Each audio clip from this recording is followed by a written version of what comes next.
Welcome to the Reclamation Point podcast. I'm your host, Mr. Moetown Lee, and riding shotgun is my partner. Dr. Ed Garnes pouring the sweet tea ethics that you know and love. With no sweet tea today, man. I didn't want to be too hyped because I'm coming off a hype weekend, so yeah. You know what? It's been a minute. Ed has been gone, spreading the ethics across the country. Yeah, sweet tea ethics, college and community tours popping. I've been dipping and dodging work. Had this big Thurgood Marshall Gala we put together, and then one music fest, and but we back. But it's crazy because so much has happened. The world has turned on its axis. Sorry. Woo, upside down. You know what? Where do we start? It's so much has happened. Well, I mean, I think the conversation we were having offline is probably... so you want to start with the elephant in the room? Hey, let's just go there. We're going to start the elephant in the coon. All right. So the brother who we won't say his name. Yeah. He just needs all the attention in the world. Mm-hmm. And then we have another brother right here in Georgia. Yeah. And we're going to talk about them both together because one thing, when we spoke about this online. We were both in agreement that we didn't want to have this conversation or talk about these brothers because they've been getting so much attention, whether it's negative or positive. It just fuels the algorithm. But we always talk about things from a positive mental health aspect and being black men in this country. So let's talk about it. Brother West and Walker. Let's talk about these guys. These guys have one has been, and it hurts because I'm a Gemini and he's really he's screwing it up. Everybody, see, that's how y'all Geminis act. Like, he's that's screwing y'all up the astrology algorithm. And I'm like, Jesus Christ, dude. But I it hurts to see where he is. I am, not only am I disappointed, but I'm hurt by seeing the things that, both of these brothers, but we'll talk about one first, but how he approaches things. And it's crazy because when we look at society and how they take this brother's words, yes, this brother he throws in, there's some true words mixed in with a bunch of rubbish, right? Yeah. And then people will gravitate to those, oh yeah, but he said this. And then it validates every other thing that he says. And just mentally, we don't understand what we're doing by giving these things attention and validation. When you talk about, you know what, for you professionally, yes. How does that help or hurt or hinder when we give validation to somebody that's clearly, listen, you're a trained profession. No, I am not, but I'll go by the eyes and ear sights. Clearly, both of these brothers, especially the first brother that we're talking about, is suffering. Yeah, suffering hard. So how does us validating and making excuses in these things help or hurt or hinder? Well, what we are doing, especially in our own communities, is making a mockery of someone in a mental health crisis.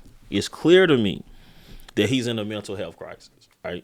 And so when this person has a diagnosis, right, and has been very vocal about that diagnosis, that's kind of a telltale sign. Maybe we need to do some research to understand what's going on. So I think a proper starting point is to just give some language behind bipolar disorder.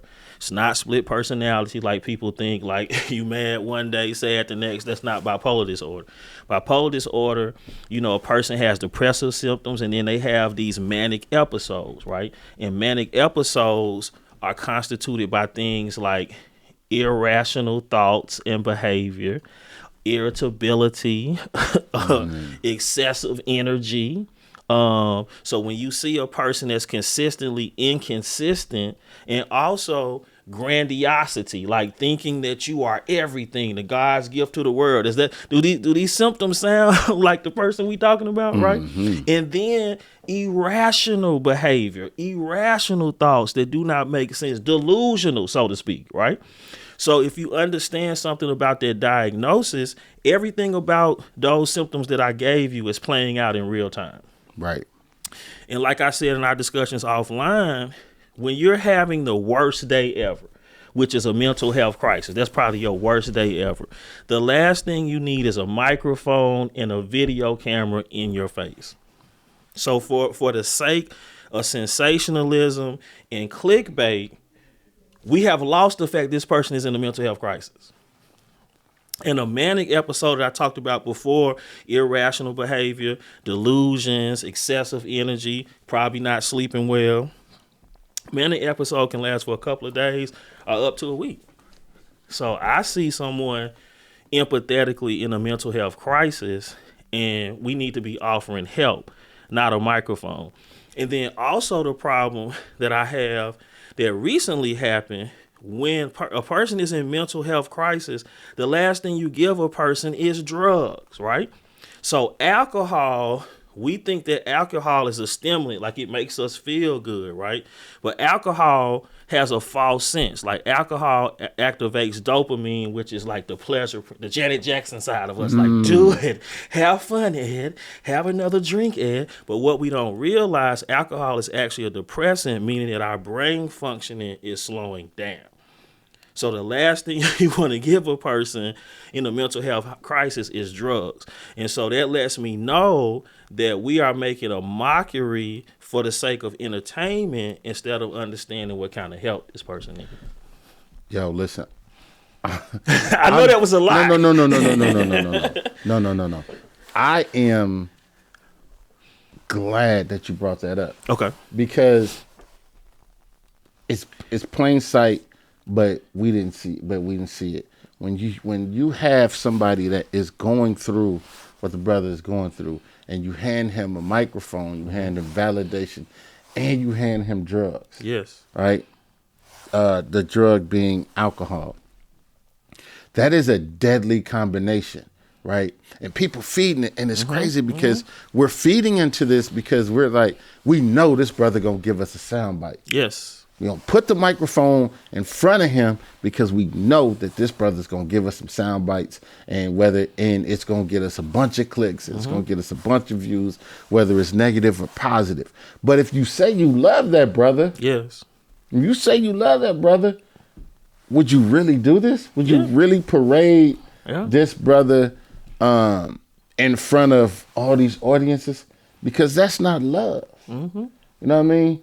Love is, let me take this away from you. Yes. So you realize, let me not validate some of this ignorant BS that you are saying. Let me not do this for views. Let me not bring this brother on because I know he's going to say the most ignorant shit. And then he says it, and then you jump and be like, I don't agree with what he said. I apologize. Yeah, and you know what's funny is that, the best apology is change behavior.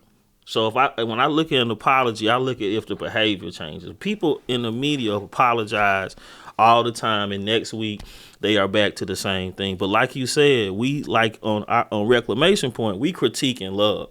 And so this is an offering for black folks, especially other black men. Do not participate in the demise of another brother. There are several people, like my whole profession is confidential. There are several people that I've talked to that that you would never know that I talked to, because counseling is private, but also I have private conversations that are not therapy with people that we're not going to have on this show. Right. You know what I'm saying? Because there are private conversations that have to happen within our community. If we say we value black people and we value black men, you know, some of these conversations need to happen away from the media. Right. And when you look at Kanye, right, and what he's going through and how people, the whole alcohol and all of these things are putting in the face. I look at, because of course it's 10/18 we record this, the day after 10/17, and I think about a brother who was going through it, facing like these mental battles, and people were feeding it with drugs and alcohol, and he was on a slippery slope, right? Speaking of Gucci Mane, right? And when I look at Gucci Mane from then to now, yes, it is amazing to see the place that brother is in, right? You know what I'm saying? It's amazing to see.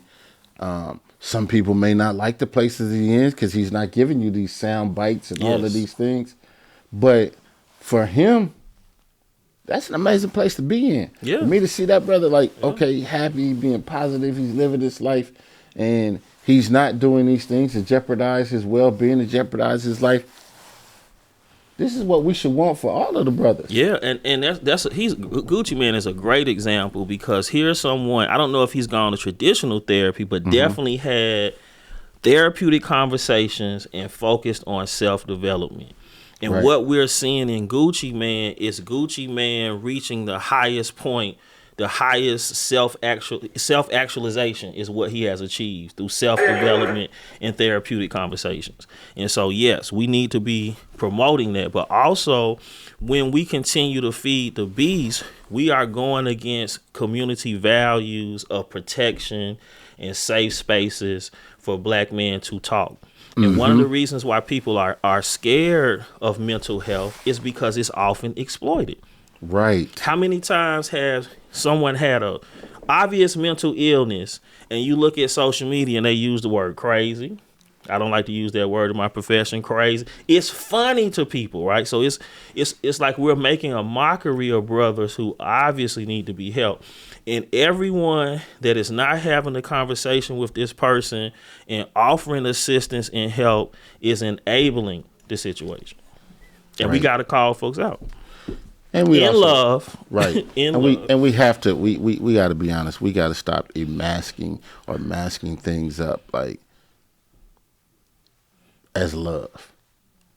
It's not love. Like, it's not love when you are putting somebody in front of a camera who's clearly suffering. It's not love when you put the clips up for sound bites. It's not love when you putting all of these every day. And we'll move on from the Kanye thing, because every day we see these clips, right? These people trolling. You got the Charleston Whites, the academics. And now this is what society is like. Okay, these brothers is getting these clips, and all they doing is getting online, and they saying they're masking their love for black people as criticism and negativity. Yeah, because I seen somebody like a Charleston White, and it pisses me off that people come to me validating the BS that he says. Like, oh, he's saying some truth. Yeah. But I'm like, okay, so wait, it's truth to bash what people believe in? Like, listen, whether I'm a Christian, Muslim, Buddhist, my job ain't to come tell you what's wrong with what you love. Yes. My job is to tell you what's right with what I love. Come on. Right? So if I'm coming and I'm like, I don't believe in what these rappers are talking about. I don't believe in this, and this. You know what I mean? Y'all BS and this, and this. And like, what? This ain't love for black people. Yeah. You know what I mean? This ain't love for the brothers. This ain't me talking bad of people who passed away. Yeah. That ain't love. And talking about children. You Right. know, Brother Bear made a good point. You know, children and our women used to be off limits in the game. So, you know, the rules different now. It's just anything fair game. But yeah, like you said, Mo, what they're doing is desensitizing us, and we're watching a dehumanization process of black people, especially black men, under the guise of love. Right. And what we have to understand, and this is what, I really wanted to, one of the things I wanted to discuss and we talked about earlier, is what people don't understand. Being a black man in America, right? We are the most hated, defiled, feared, vilified being on this planet, right? And every day, you have like brothers every day living their life running from or living their life trying to prove to everyone that we aren't that person. Yes. Right? When you have a Dr. Ed is not only a doctor and pushing to be this because of who he is as an individual. He's fighting against all these stigmas every day that how people view, black men in America.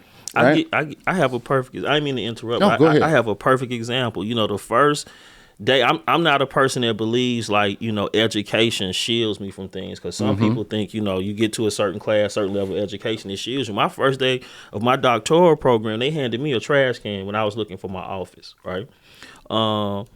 Just this weekend, I went to Michigan State for homecoming. I was counting the racial incidents that happened to me. Like a person stopped me from walking out of Walmart. I think I had some lotion and gum. Right? Did you pay for these items? Right? So every day, we are battling in the streets, the suites, and the academic quads, perceptions of us, and the perception I battle as a college professor and therapist is perceptions of incompetence. Like everywhere I traverse and go in this world, I am presumed to be incompetent and violent.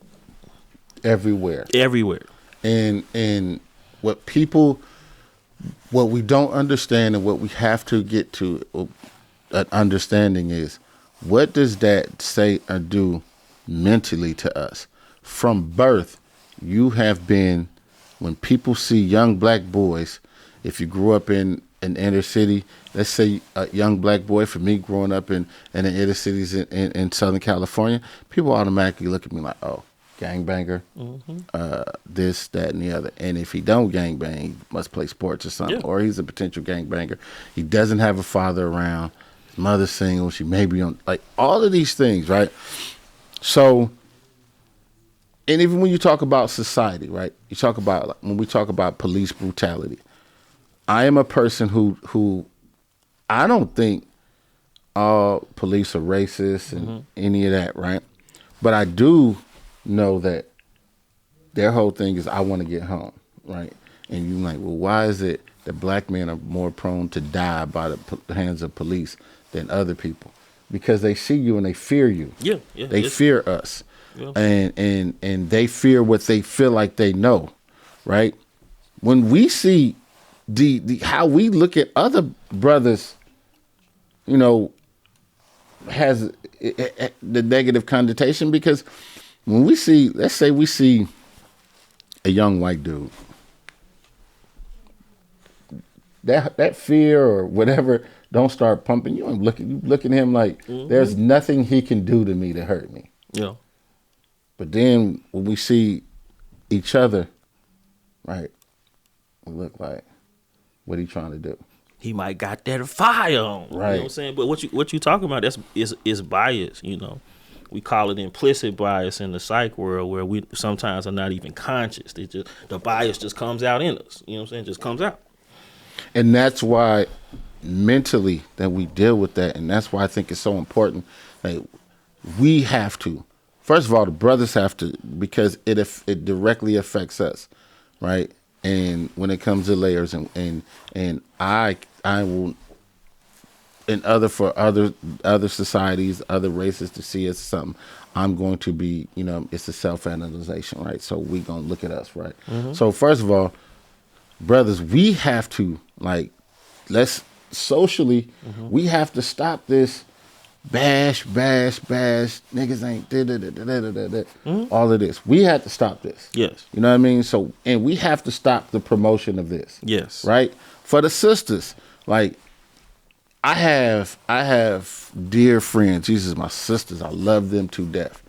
But the week before last, I had to tell some close, like, personal friends, like, hey, don't send me no more clips of, like, on social of these posts in these shows or other podcasts where they talking about relationships and they talking about dudes ain't this and this. Mm-hmm. Don't send me that no more. Yeah. Because it's pissing me off because you don't know, like, you're not, basically you saying this is me. Yeah. And this ain't me. Yeah, look at y'all. Here you go. Here's a mirror, Moetown. Like, this is you. And so I don't have no man or whatever it is. It's because you niggas ain't nothing. Mm-hmm. And the burden and the way it, because I'm like, the last person that I feel like I should hear it from is the sisters. Y'all, we in this thing together. Yeah, we are. But we talked about this before, is that social conditioning has you believe that black men, violent, incompetent, not there. And I'm just going to put out there for all of our listeners, I don't know these brothers, right? Like the brothers that y'all speak of, I don't know. Like, I was thinking about my freshman year of high school, the starting 5 basketball team that I played on. We got 2 doctors in that crew, a CPA, a professional basketball player turned college coach. I don't know these people, right? So people think that black men are sitting around talking about guns, drug use, right, and how we can use women. I had a text exchange recently with a group of brothers I grew up with. We talking about Basquiat. We talking about Radcliffe Bailey. We talking about Brother Fahamu collecting other black male artists. Mm-hmm. These are the conversations we're having. Meanwhile, people have these perceptions of black men, and I do not know any of them. Exactly. Even the brothers, quote unquote, who don't have traditional education are successful in their field. So it shows you how things are skewed in the media because I don't know any of these people that they speak of. Right. And I think it take debt. I can no longer, we're going to forever be in debt if we keep being charged for the mistakes of other individuals, and we will never be able to pay that debt. Yeah. Right? Mm-hmm. If I keep having to meet somebody new and I have to write a check for what these other people have done in the past. And I'm so glad that you use money as a reference, because what we don't have is what Du Bois talks about is the psychological wage of whiteness, right? So when you're a white brother, you know that everything is going to work out. You're going to get the business loan. Mm-hmm. You're going to get the protection of the police. You know, everything is going to be given to you, and it's going to be a little bit easier. So there's a psychological wage that comes with that. But like you said, our psychological wage being black in this America is a debt. Right. You know what I'm saying? We are coming from a deficit from a mental health perspective, from an ideological perspective, but there is hope, because like who would have thought that in less than 4 weeks time that the podcast would be ranked the way it was. You know what I'm saying? So that lets me know that there is an audience that is willing to digest things outside of normal stereotypical images. And even when I look at my own research, Mo, every brother in my survey for my dissertation had experienced stereotypes specific to them being black and men. And the number one stereotype that every black man was exposed to was people perceiving them to be violent. So that is the debt, the psychological debt that you're talking about. And I am not, we are not talking about this to bring it up to we bring in awareness, and we hopefully with the awareness, with the talking about it, it brings understanding. But you have to be able to understand where people are coming from, because Yes. a lot of people, a lot of men have not expressed this, but you can go across the board. I guarantee everyone is feeling this. When we had Brother Barack as the president of the United States, he bore the burden. He had to, and there was times that I was extremely critical of Barack, but then but in retrospect, when I look back, I'm like, that brother he wasn't him as an individual, or him as a black man. That brother had to bear the burden of every black person, black man in the United States in history. Yeah, He couldn't even wear a tan suit. Okay, right. He wore a tan suit, and that was something. And it was like, oh, he dressing like a thug. Yep. The tan suit is sluggish. Think about you're running a nation, whether you believe it or not, the most powerful nation, all of these things in the world. And you have to bear the burden of every one of your people in history, but you also have to think about every other person in the United States. Yeah. So when my thing was like, man, you need to get up there and something in black people, and I'm like, damn, you couldn't, because he couldn't be too black. You know what I mean? Or he couldn't be perceived, because you're never, thing about you're never too black. There's no such thing as being too black. I'm glad you said it, because I was about to say, can you? You caught yourself. I got you. No. There's no such thing as being too black. You're black. Period. You know what I mean? Whether you Pan-Africanism, whether you're Nation of Islam, whether you're a Christian, or whether you're a Herschel Walker, you're black. Whether you accept it or not, totally different. You black. Once you accept that, and once you understand that, and once society understands that, hey, we black, we never gonna be, they see your skin. So you ain't too black. Now we roast each other like, damn, you black as hell. But you know what I'm saying? That's figuratively speaking. We're talking about the tone of the skin, not actually him being too black. But in retrospect, he had to bear the burden of being a black man and representing every black man.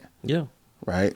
And so when people don't understand, Ed, myself, Ellison, everyone, we represent all the brothers, whether we like it or not. We do. And a lot of times we don't like it because we don't like, and we don't think this brother is a representation of us, but he is. Yeah. You know what I mean?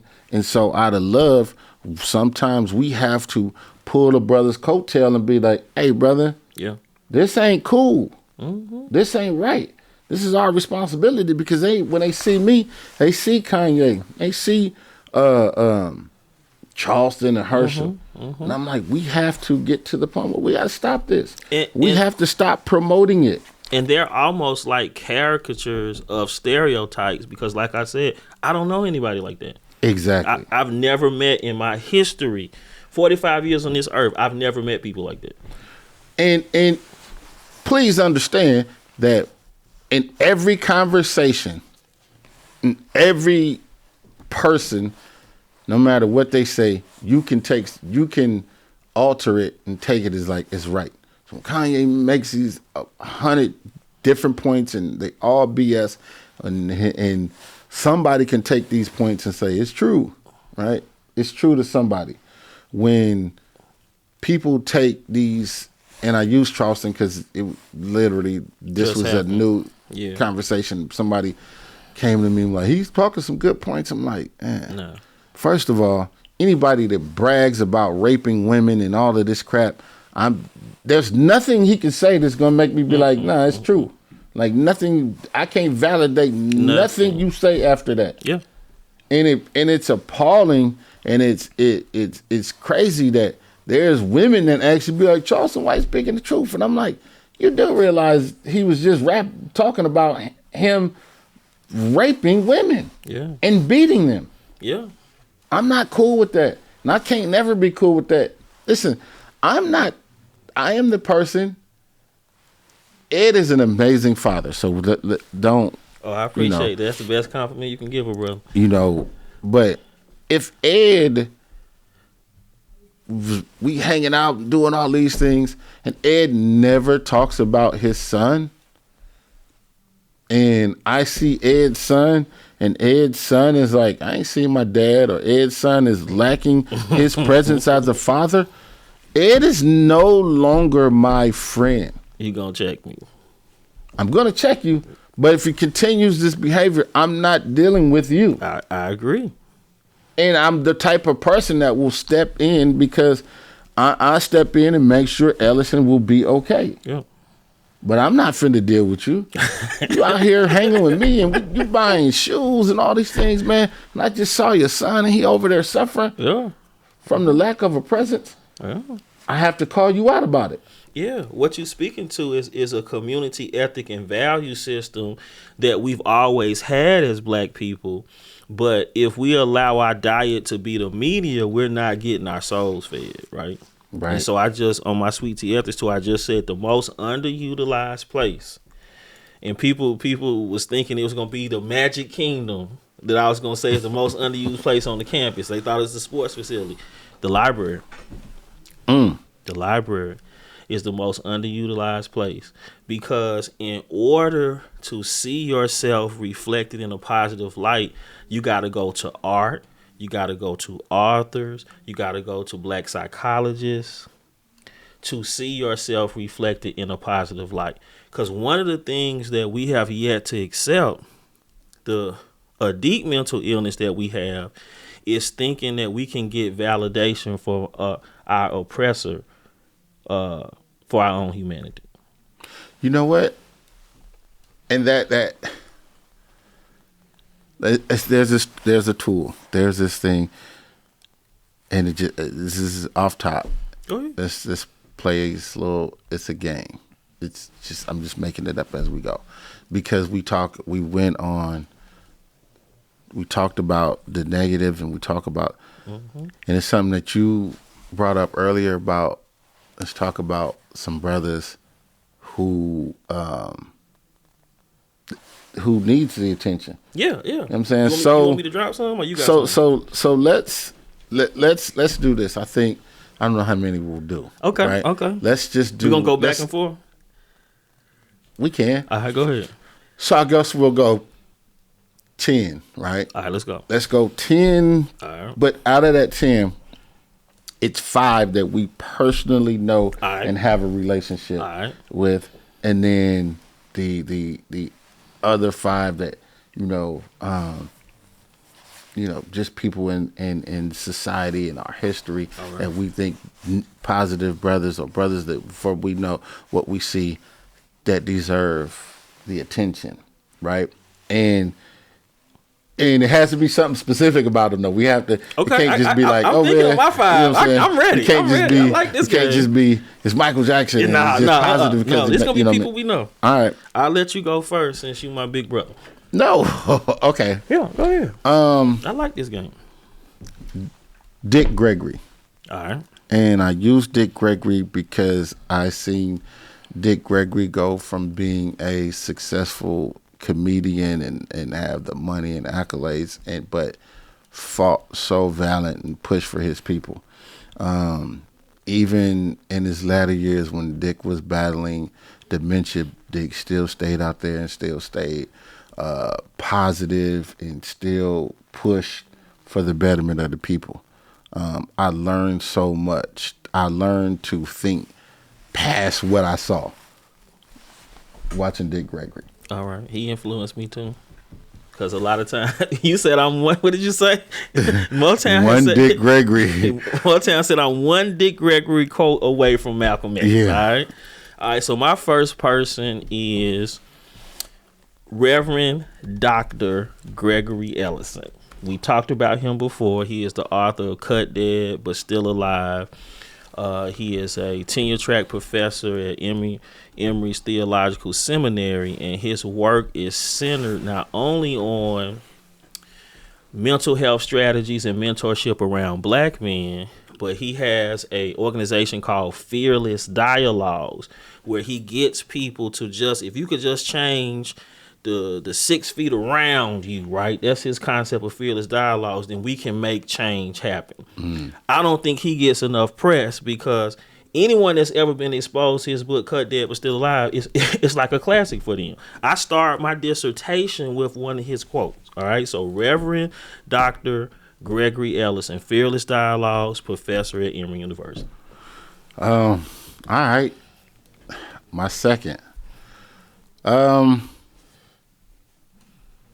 Let's go with the minister. Oh, okay. Go ahead. The minister. Go ahead.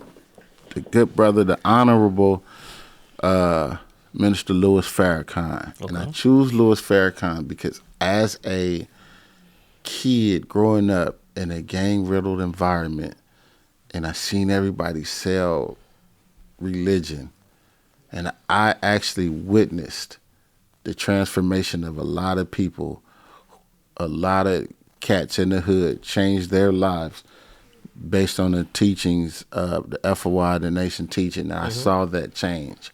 And in that change, I started to pay attention and follow and see. The Million Man March was just something amazing. And what that brother was always tried to push and portray. Yeah. It was for the betterment of black people, but it was always one of those, it's always a thing that stuck to me as a black man.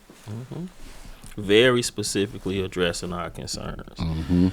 So my next one is someone I know very well, a mentor of mine, a black psychologist by the name of Dr. Adesai Ajumu. He's one of the co-writers of The Psychology of Blacks, one of the tombs in the black psychology world.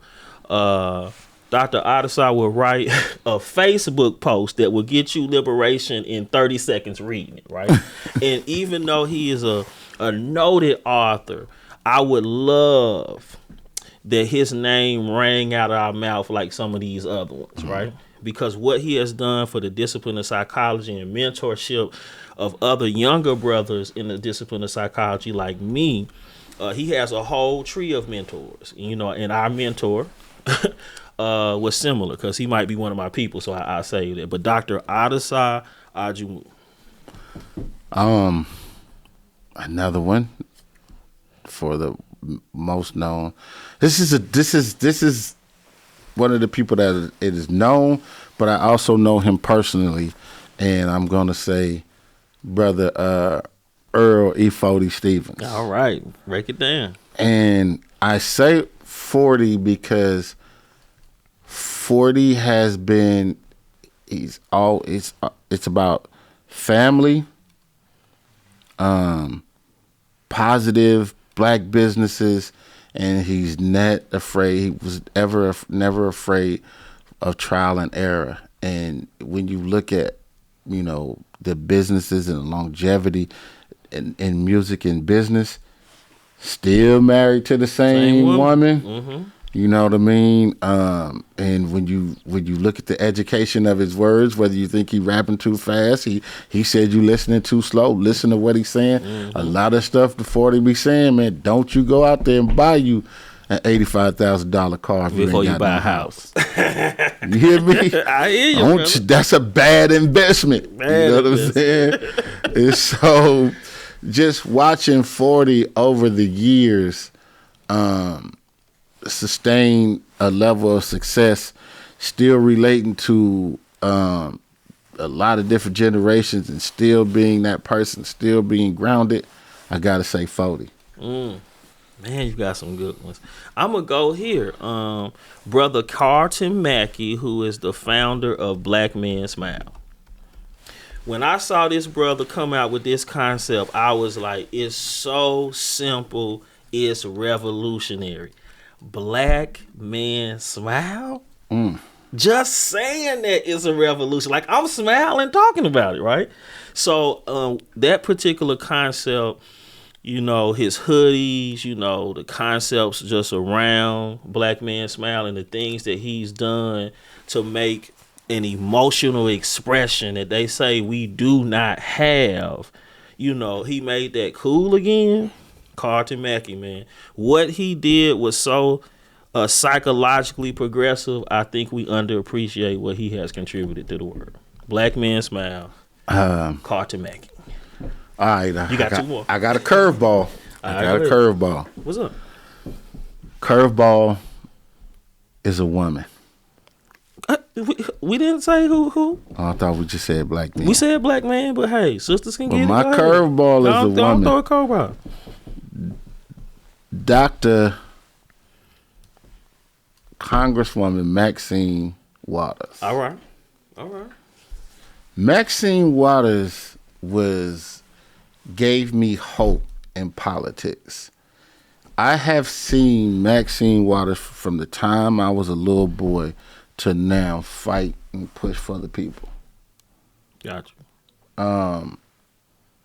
And do it with class and grace, and sometimes feeling like she was one of my aunties. Hey, y'all better get it together. Hey, get in the house. I really felt like I was related to Maxine Waters. So Maxine Waters. Okay, I give a curveball. Since we did a curveball, I do one too.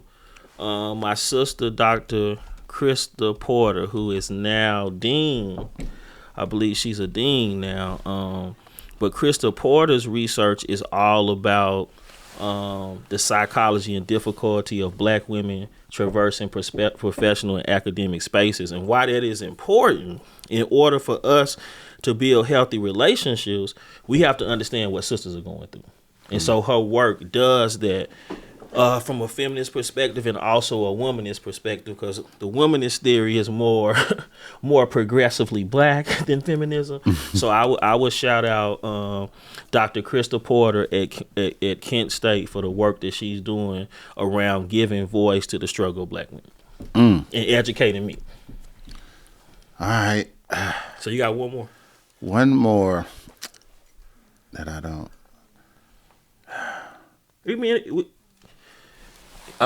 Whatever you're feeling. It's a toss, man. Go ahead. Between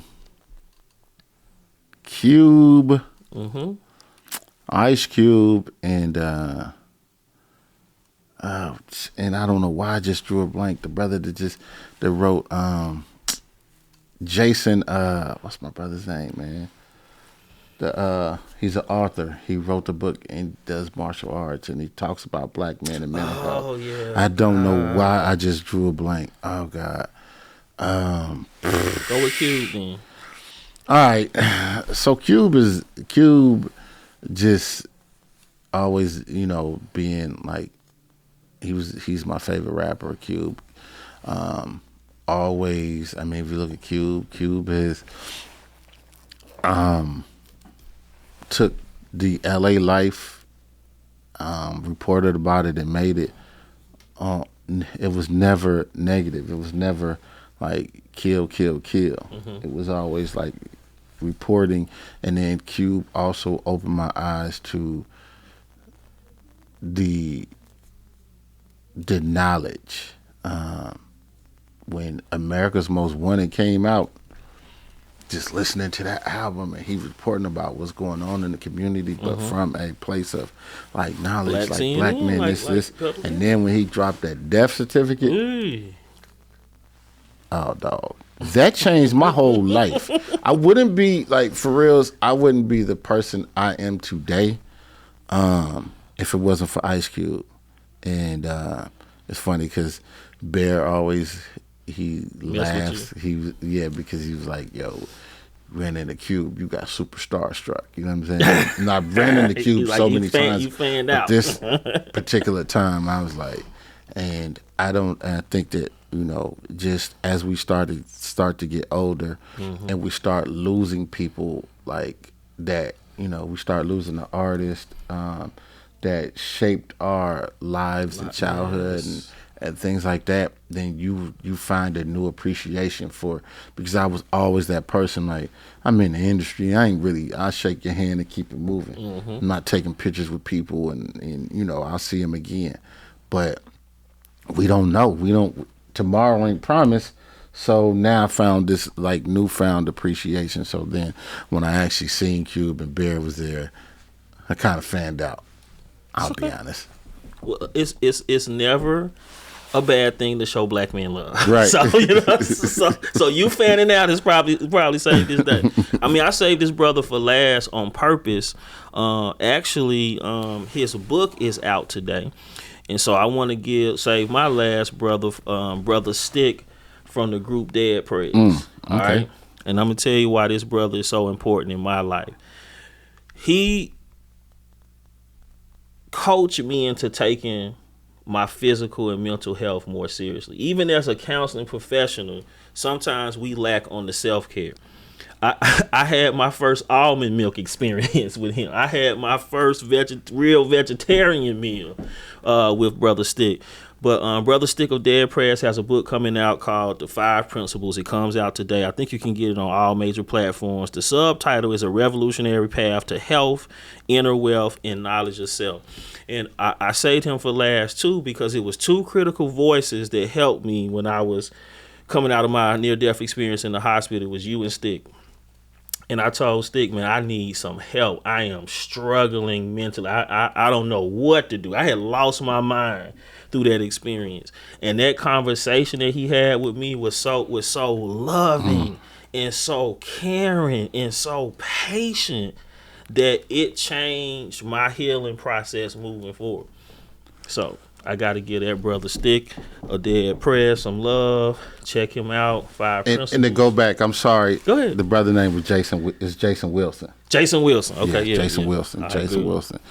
All right. So now let's go to the 5. Let's go to 5 that we know. And this is. Well, I mean, I did 5 people that I know. So Cheater. in my 5, I thought you said. Well, anyway, what 5 do you want to do? Because a lot of those people I do know.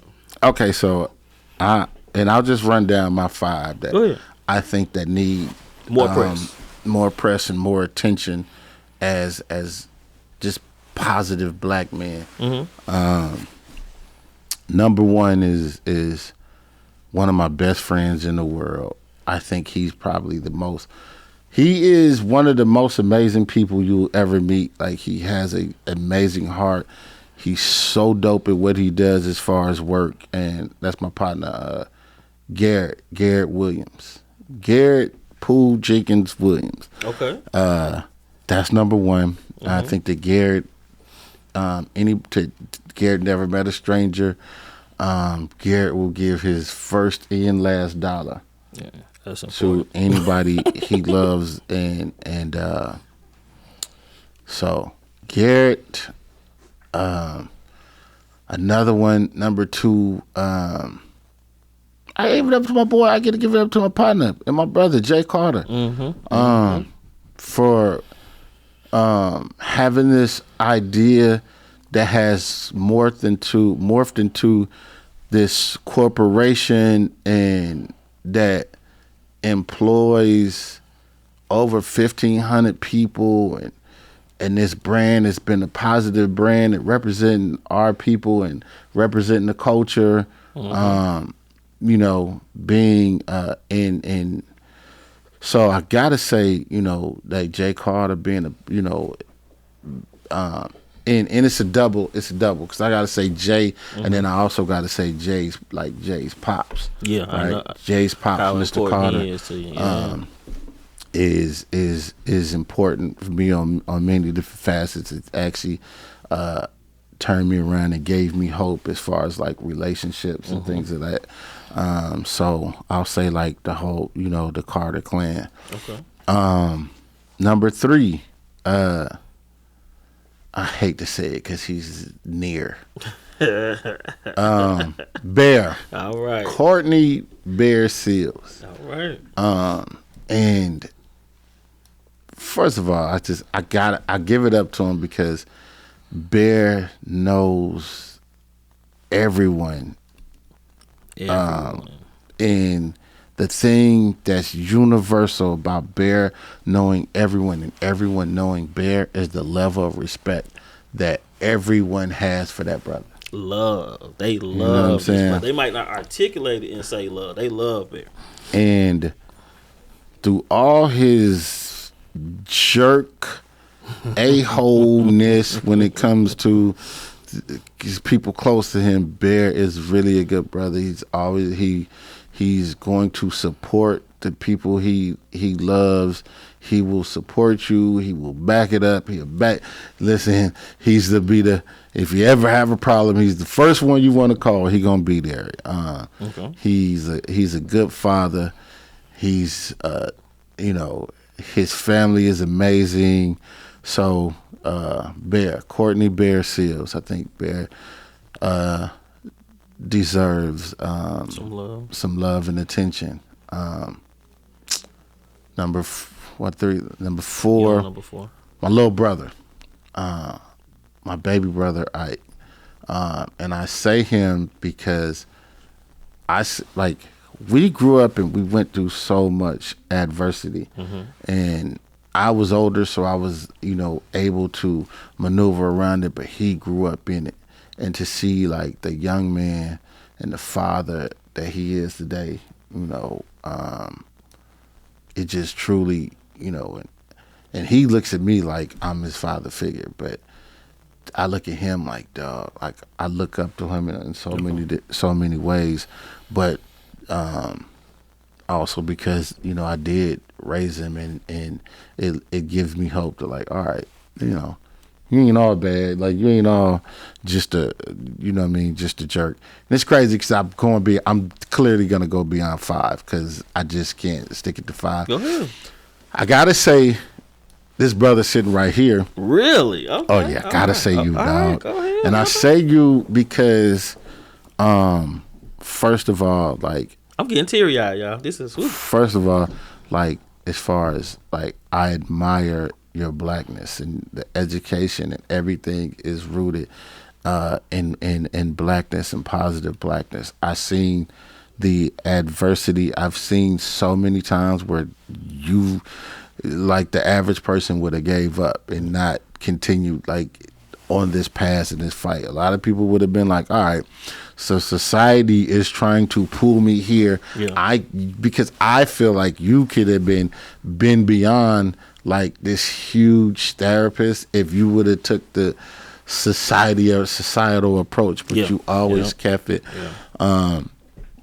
Power to the brothers, you know what I mean? And so with that, I respect that. And so, and in this journey I'm on, the way I am and the way I'm able to express myself and talk about these things as far as like my mental health and pushing towards my mental well-being, there's no way that I would be on this path if I didn't have the conversation and spoke to you about it, like, because I wouldn't have trusted or been okay with anybody like really talking to me about it, because I just lack of trust, and that just opened my eyes to a lot of different things. So you definitely deserve like your flowers and roses, and definitely deserve the shine. You know what I mean? Appreciate it, bro. And because stars shine, and I really feel like that. You know what I mean? I really feel that you a star.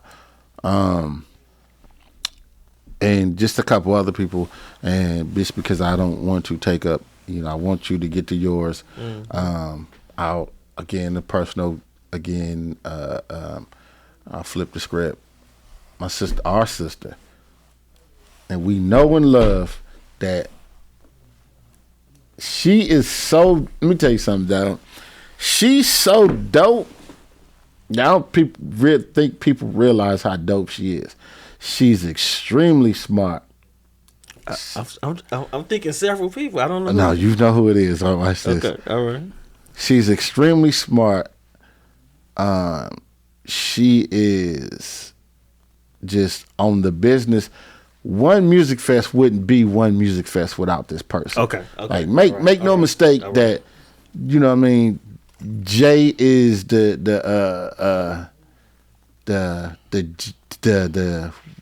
Jerry Buss of the squad. Okay. But the Phil Jackson of the championship, the Phil Jackson, Pat Riley is his sister. And just to see, like, just her always being this, you know, this positive and this, like, powerful sister, like, I got to give it up to Oronike. You know what I'm saying? Older lady. Like, I got to give it up to her. Consistent. I know no one as consistent in their values as Oronike. Listen, the Perv, I feel like the Perv wouldn't be in locked jail. up under if it wasn't for the fight of my sister. And there's been so many Mute times. R. Kelly was one of her major contributions. She's made several. That's not. And the these only folks thing really trying trying to get her off it because they was the death threats and all this, and she stood fast. Consistent. And once that brother locked up, she was like, "I'm done with it. I don't even want to talk about this no more." Yeah. All right, let's move along to the next. So listen, man. That's my sister. I love her. We argue, fuss, and fight. I love but how it's just y'all straight love each other and can go at it and still hug. You know what I'm saying? That's my dog. That's my dog. So Oronike. And then just other brothers, just out there. My brother, Keenan Johnson,